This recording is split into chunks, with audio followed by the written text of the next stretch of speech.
Mga sangkay, kumakalat po ngayon sa social media itong mga larawan o video mga sangkay nitong mga sasakyan doon sa China na may nakakagulat po na nangyari na tila baga nagsibuntisan po itong mga sasakyan ng China. Ano nga ba ang nangyari mga sangkay? Ito po ang ating pag-uusapan at aalamin ngayon.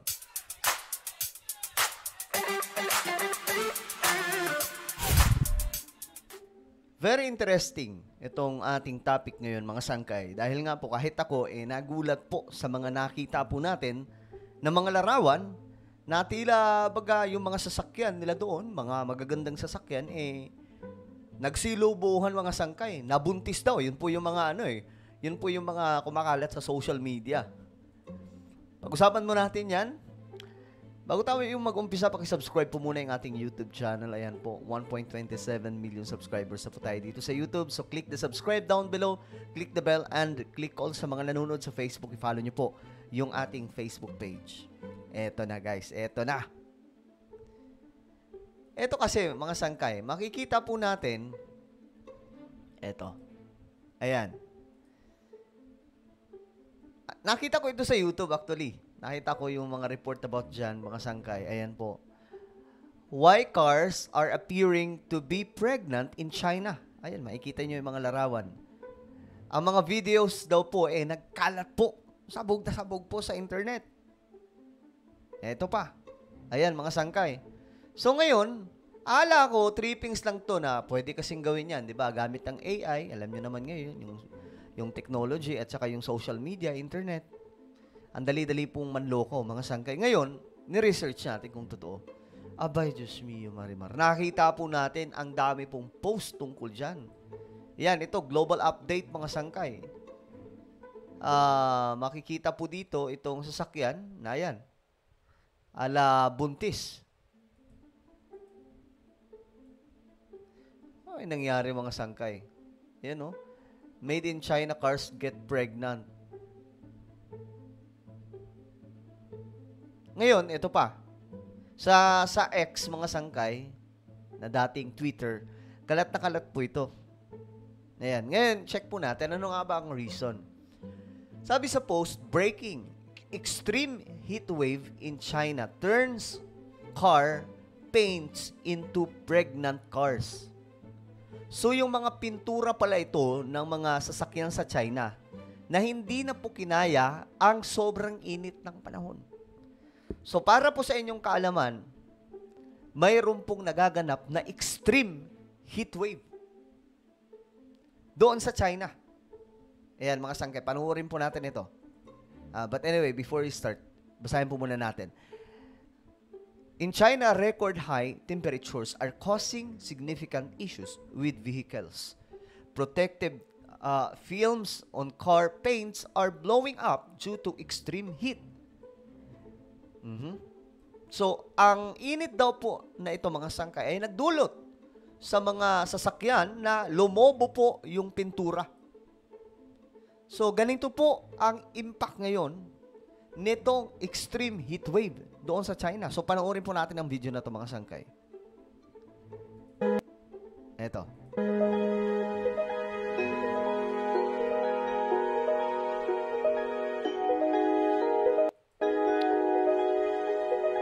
So ito po, Eastern China ay nakakaranas daw po ng unusually high temperatures. So sobrang lala na temperatura. Ibig sabihin, sobrang init na panahon. Yan, makikita nyo yung mga sasakyan. Nagsilobohan. So hindi na po tao lang ang nakakaranas ng init ngayon. Ibig sabihin, pati po yung mga sasakyan mismo doon sa China.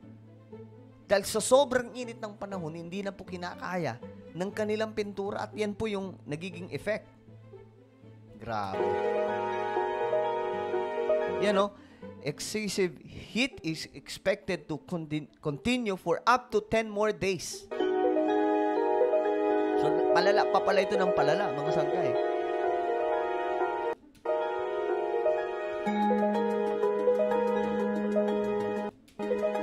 So yan po yung mga syudad, mga probinsya na tinamaan.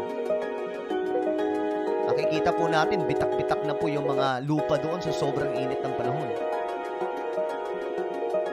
So, ang pinakabagong temperatura daw po doon ay umabot po sa napakataas na 43.9 degree.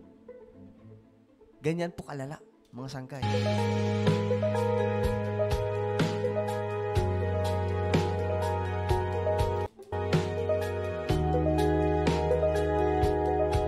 Dami palang apektado nito mga lugar, no? So, yan po yung impact dahil po sa climate change. Hindi naman sa pananakot mga sangkay, pero ito po kasi talaga ang realidad, no? Yung ating planeta ngayon may kinakaharap po na isang napakalaking problema dulot po nitong climate change. At alam nyo, hanggang taong 2030 lamang po itong ating pagresolba sa epekto ng climate change. Kapag hindi po natin na-resolba yan, good luck po talaga sa ating lahat. By 2030, mas magiging malakas na po ang init ng panahon at mas magiging malala na ang mga bagyo. At hindi na po ito basta-basta mga sangkay.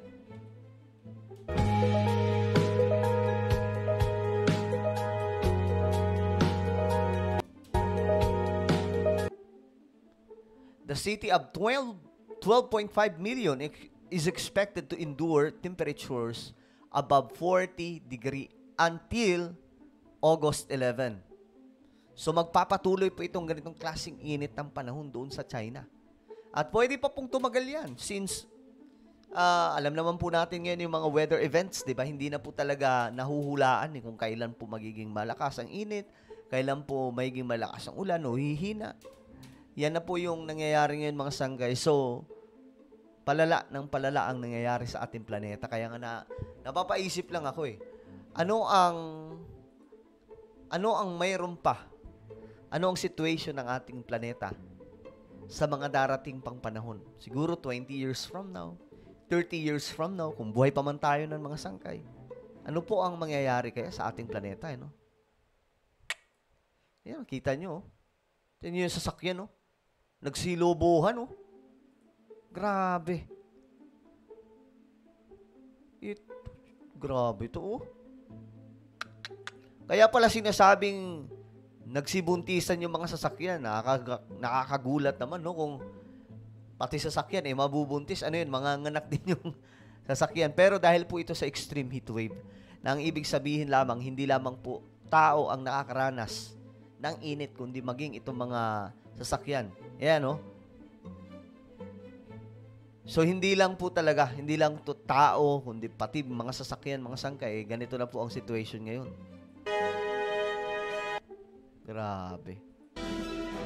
Ever heard of cars becoming pregnant? Sounds bizarre, isn't it? Well, this is what social media trends and netizens termed it.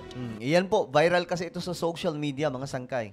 A number of videos have gone viral on social media showcasing cars that appear to be pregnant. Ang kulit din ng isiniwalat nila no? Balita. Pregnant.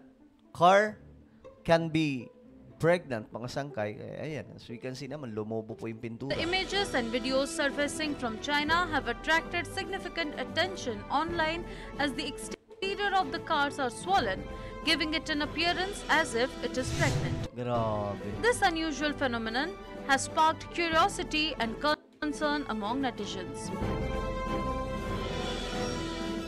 As per reports, the swollen cars... Alam niyo mga sangkay, ibabalita pa lang po ito ng iba pang mga international media. Pero naunahan na po natin mga sangkay makahanap ng information. The result of mechanical issues or manufacturing defects, but is also directly linked to surging atmospheric temperature in China.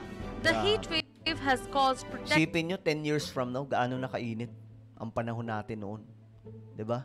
The films of the car to expand, resulting in swollen appearance. It is pertinent to mention that car wraps are thin vinyl films applied to vehicles to protect the display. These wraps yan pala yun, mga sangkay. Yan po, Yan po yung nagsilubuhan. Are designed to withstand various weather conditions, but extreme heat is clearly their limits. Prolonged exposure to high temperature can thus cause the adhesive backing to weaken, leading to bubbling, stretching, and in some cases, king of swelling as observed in the viral videos. According to experts, high-quality wraps with strong adhesive expensive and proper installation are less likely to experience such issues. Car owners are also advised to Grabe. park. Pero ano yan mga sangkay ha? Napakaano niyan. Kasi hindi po yan basta-basta gumaganyan mga sangkay unless siguro sobrang init na po talaga ng panahon. Dati ang pinakamainit lang sa Middle East, di ba? Pero ngayon, maging ang Pilipinas nakaka-experience na sa kung anong init na mayroon sa Middle East. Car in shade or use sunshades to prevent the damage. Grabe. So, yan po mga sangkay ang nangyayari doon sa China. Ano po ang inyong komento? Lumalala po ang init ng panahon ngayon sa ating mundo, no? So, i-click nyo po yung subscribe nitong ating channel. Huwag nyo pong kalilimutan mga sangkay. At ito pa pala, mayroon po akong isang YouTube channel. Ito ay Sangkay Janjan Daily. Hanapin nyo po ito sa YouTube.